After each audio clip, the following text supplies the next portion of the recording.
Hi friends! Welcome to my channel. For those of you that are new here, my name is Katelyn and I like to film eyeshadow palette, ranking, and review videos, as well as the occasional other content sprinkled in. So if you like indie makeup, if you like eyeshadow palettes, if you like me, I highly recommend that you hit that subscribe button because I post 2 videos sort of every single week. And for those of you that are not new here, my face is happy that you are seeing it again. I try my best to post 2 videos every single week, but last week at the time that I'm filming this, I'm pretty sure this will go up and still be true. But anyways, last week I didn't post any videos because I was out of town on a business trip, and I meant to post on my community tab letting you guys know, but I was like, no, I'll get home and I'll edit. When I tell you that jet lag took me out for like 2 days, I could not do anything except sleep. So I did not edit and post those videos. But anyways, that is neither here nor there.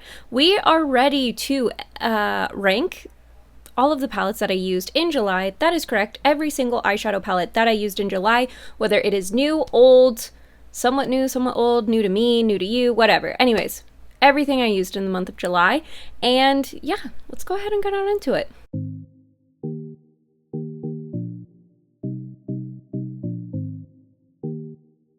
Some housekeeping. Every single palette should be linked in the description box down below unless I run out of room. Then I will just link the links that I have that are affiliate links. I will link any other videos that I have with the palettes in the description box down below as well.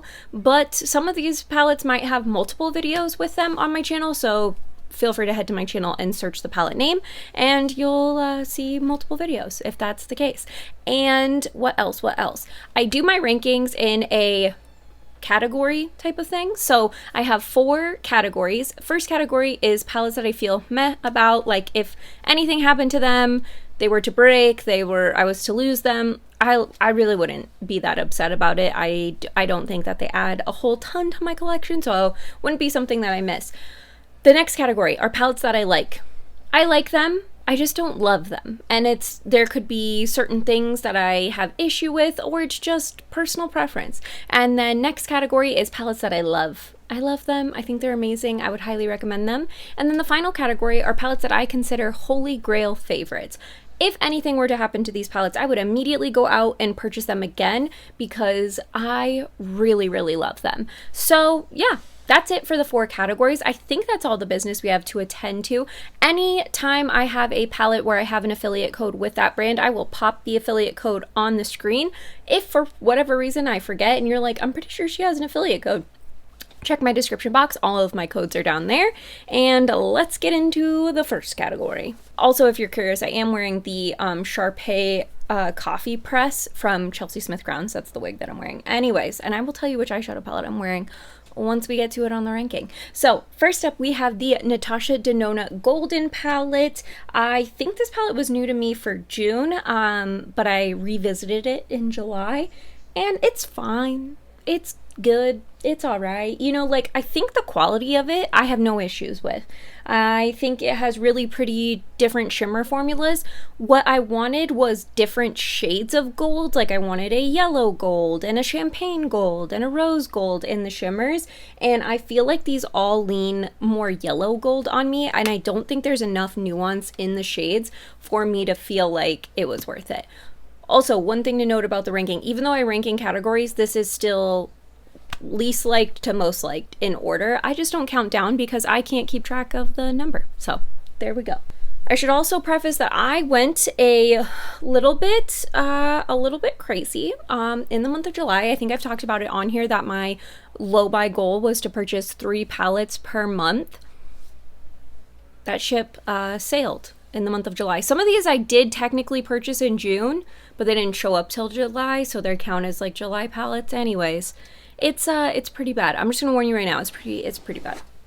Okay, so next up is a palette that was new for the month of July. It is the Unearthly Cosmetics High Temp palette. I might have been a little bit slow in picking this up, and I'll talk about why I picked it up in a second, but this is the inside of the palette. You guys know me. Some of you do. And I should say you all, some of you all know me, some of you don't, but I just don't love, and this hair is getting in my face. Sorry, I keep touching my face. I just don't love warm tones all that much, and this is half a warm tone palette. I think I also didn't love the look that I did, so I think I just need to maybe play with this more and try more things. I really like the formula of these shimmers and these mattes. I think they're really, really nice. It's just a color story thing, but also look at the outside of this packaging. It's beautiful. I do really like this. It's just, I don't know. We're just not currently vibing as much as I would like to. Yes, another new palette for the month of July. This is the Cosmic Brushes Culturals palette. I do really like the formula of this palette. I think it's really nice. I just feel like the blues and purples are pretty similar, and so you're not getting as much variety as I would have hoped. Like, you have like neutrals and then it's blue or purple that all kind of look the same on the eye. There's just not, I don't know, I just feel like it all sort of ends up looking similar, so I just don't feel like I have as much variety in that one as I would have liked. Next up is the mini mystery box from Unearthly Cosmetics, so I'm gonna reveal it right now. I don't think it's a surprise anymore, but anyways, this is the Night Terror palette. This was also new for the month of July. This is essentially like a monochromatic color story. It's purple with some pinks and blues in there, but really it's mostly like a monochromatic 9-pan. So I feel like I get about like slightly less variety than the palette that I just showed, but this is a 9-pan and the other one has 20 shades. So I gave it, plus this packaging reminds me of Scooby-Doo, so I gave this one the edge, but kind of a similar vibe from both of them.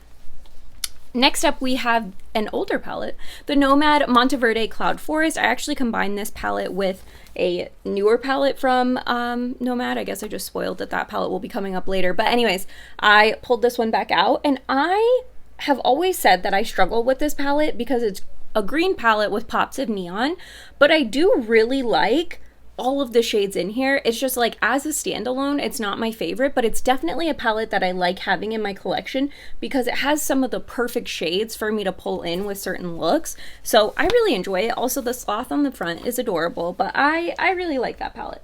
Next up, this was a palette that I was gifted in PR for the month of July. This is the new Viseart Petite Mattes Cool Original.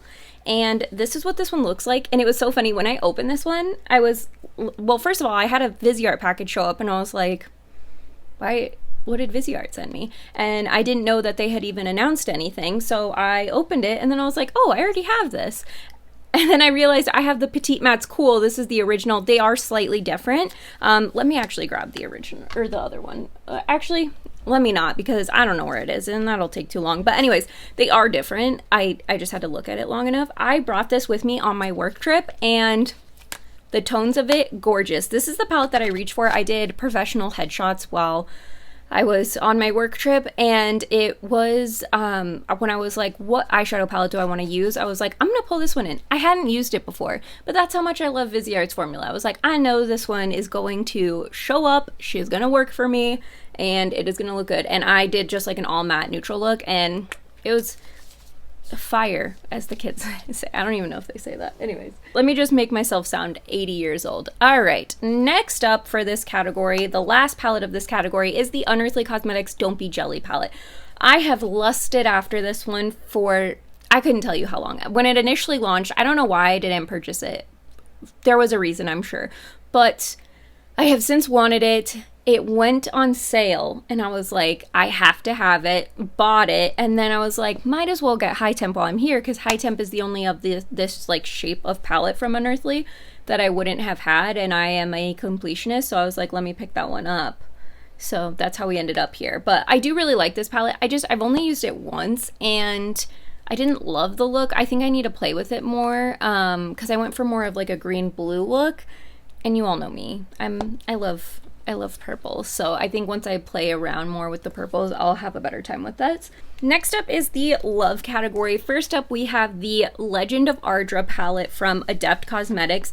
I do really, really like this one. I actually brought it on my work trip as well, and I pulled in the shade Ardra. I just put it over a neutral matte from another palette, and I liked the look, but I will say Ardra, so Ventaxian, Scholar, and Ardra are the two creamy, like really, I feel like I always say putty, but they truly feel like cream shadows. They're like just a very wet consistency. Ventaxian Scholar is worse of the two, And Ardra, I feel like you can pick up on a brush. I don't feel like I can pick up Ventaxian Scholar on a brush. But anyways, Ardra I applied, and it creased and faded like a decent amount in the center of my lid, but it wasn't more than I feel like I have with other palettes that are like, or other shades that are this like darker based multi-chrome. And when I wore Ventaxian Scholar, I don't think I had any creasing. Oh, I didn't wear it that long, so I don't know. I wore it for like a few hours and didn't have any creasing, but it didn't go like the full test of time. But anyways, I do really like this palette. Why it is not considered a holy grail, and it is in the love well, first of all, it's in the love category. Let's just, like, I love this palette. I think it's amazing. Your crease is either going to be pink or purple. And even though you have this brown shade, you still have to blend it into this, for me, for my skin tone, you have to blend it into this pink. Like, I can't just do a look with just the brown. So it's not totally something that can be like sometimes a neutral look, sometimes a colorful look. Like, it's either, you know, it can lean on the neutral side, but it's going to be like a neutral pink. Anyways, I just don't think you have as much variety in this one, but I do really like it. Think it's really pretty. Next up, well, and Legend of Ardra was one of the new palettes for the month of July. We have another new palette for the month of July, and this one shocked me how much I liked it, but it is the Too Faced Aptly in Love. I bought it on a whim because there's something about the Too Faced tin packaging that I think just brings out the nostalgia. I think somebody commented that on the short that I did with this palette, but I brought this on my work trip as well, and I absolutely freaking loved it. Buddy, can you go away? Go. It did everything that I wanted it to. It is absolutely beautiful. I love it. I do. I really love it. I think this is amazing, and I can totally see myself pulling this one again. And it reminded me of the Italian Spritz and how much I enjoyed that palette from Too Faced, and I feel like their tin palettes are getting good again. And I thought to myself, should I do like a week of using all of the tin Too Faced palettes that I have? Because I have most of them, I think. I think I'm just missing like all the chocolate ones because I got rid of those. I did declutter the peach one a long time ago, but I'll be honest, I just rebought it on Mercari, so hopefully that one will be coming soon, because I used this and I was like, I loved that peach one. So anyways, whatever. But yeah, let me know if you'd want to see me do like a week of using the Too Faced tin palettes that I have. So a lot of them I've decluttered from my collection and just have them as like keepsakes, but I can pull those back out. Next up, we have the Nomad Cosmetics Keys Beachy and Peachy palette, and I debated if I should put this one in the love category or not, because I keep doing like two and done looks, but I love all the two and done looks. And I mentioned this, I think it was when I did the revisiting video, but I was talking with the owner, and because I had posted like a 2 shadow look that I did with this palette, and I was like, I just love how like this is such a quick, easy, colorful palette. And she had said, yeah, that's exactly what you want in the summer, right? You want something that's like super easy, you get back out there, go have fun, but it's bright. And so I really feel like I'm vibing with that with this palette. I think it's amazing. I really am enjoying it. I love it a lot, and I want to do a look with it where I play with more shades versus just 2 at a time, but I think it's really beautiful. Next up, we have the Clionadh Cosmetics Archeo palette. This was another new one for July. Was Nomad Keys Beachy and Peachy new for July? I think it was. Yeah, it was. Pretty much all of these are new for July. I think the only ones that were not new were Golden and well, Don't Be Jelly was new to me for July, but Golden and the Monteverde Cloud Forest, I think, are the only 2 not new palettes. So anyways, Archeo, here we go. This palette, gorgeous, stunning. I cannot wait to play with it more for work. The shade Terrain, I need to have on my eyelids immediately. They, and when I say they, I mean Clionadh, they showed this palette and said to like, that it's designed to be used in like quads. So when I did my look with this palette, I didn't want to like, I wanted to give you more inspiration than just the quads, but honestly, I think it's laid out so nicely that like this quad right here would create such a beautiful look, and I really want to use it for that. But yeah, I really, really like this one. Or love it, I should say. Next up, I'm going to go into the Cosmic Brushes Neutrals palette. Again, new for the month of July. And here is the palette. I think this palette is stunning. I really love the variety of neutral looks you can get. Yes, it's neutral, and it all is neutral, but you have pops of multi-chromes, you have You can do a more fiery look. You can do something truly neutral. You could do something purple. I just feel like this has a ton more variety to it for me and how my brain works compared to the Culturals palette. So of the two, this is the one I'm rocking with more. Next up is the palette that I have on my eyes today. This is the Oceano palette from Clionadh, and I love this palette. I also love the way this look came out. Like, actually, I was just playing around and we ended up here, and I think it turned out stunning. I'm super obsessed with it, but I really like this. I feel like you have different formulas in here. The shimmers perform and give you something different. And yeah, at first, when I did my look with this palette for the video I did with the 3 Clionadh palettes, because this one I think does trios, I was like, beyond the trios, I don't know how you get a look. Like, it was really perplexing me. But then I did today's look and I'm really loving it. So I'm like, okay, I think I get it. You go for the pops. You lean in to the color story not making a whole lot of sense. You know what I mean? Like this orange, right? Like I did like a green blue look. Okay, yeah, green blue, that's fine. But you had the orange, and then it's like, mind-blowing, amazing, so beautiful. So I love this a lot. Last up for the love category is the Paleo palette from the Clionadh Cosmetics like recent launch, but this one is my favorite. I just think the neutral row at the bottom is so beautiful. I think all the blues up top are really pretty. I think possibly on camera these two shades, Arctic Waters and Ice Core, might look similar. Maybe they don't, but this one definitely flips purple and this one doesn't. So in person they're not the same at all. But I just love this. I think it's so beautiful. I think the shimmers are really pretty. The mattes are nice. I will say, for the Clionadh palettes, the mattes are very powdery, so when you dip your brush in, there's a lot of kick up. But I tap my brush off. I haven't had a ton of fallout. When I've had fallout, it's been more from the shimmer shades than it has been from the mattes. So last category are Holy Grail favorites. So for Holy Grail favorites, I usually don't let myself put new palettes in the Holy Grail favorites. I feel like they have to go a few months before they're allowed to be considered Holy Grail favorites. I have to keep reaching for them, keep enjoying them, all that. But I'm breaking my rule, and I'm putting 2 palettes in the Holy Grail favorites. I cannot guarantee that they will stay here because I'm breaking my own rule, but I didn't have any other palettes to put here, and I feel like these 2 I can see myself using over and over and over again. Anyways, first up we have the Blend Bunny Longing palette. I think this color story is gorgeous. I love the muted purples and teals and greens. I think it's so pretty. I did a colorful look with this that was like on the more muted side because that's obviously what you have to work with. Gorgeous, stunning. I think these shimmers are some of the best shimmers that Blend Bunny has ever done. I think this palette is just 10 out of 10. It's amazing. It's so pretty. Last palette, so my number 1 palette for the month of July. I don't know if this will surprise anybody, but this is the Peach Perfect palette from Gourmand Girls. I love peaches, first of all, but second of all, this palette is so pretty, and all the details to it, like the little punny names, the gorgeous packaging, just the embossings, like everything about it. I just think this is amazing. They knocked this out of the park.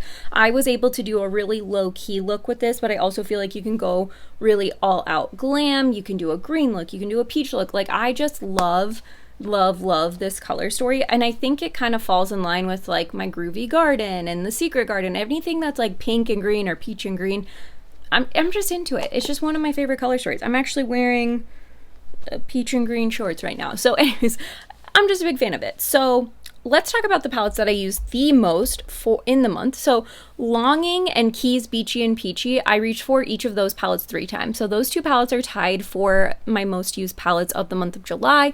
And then like I already talked about all the new ones and what was PR, and that's it.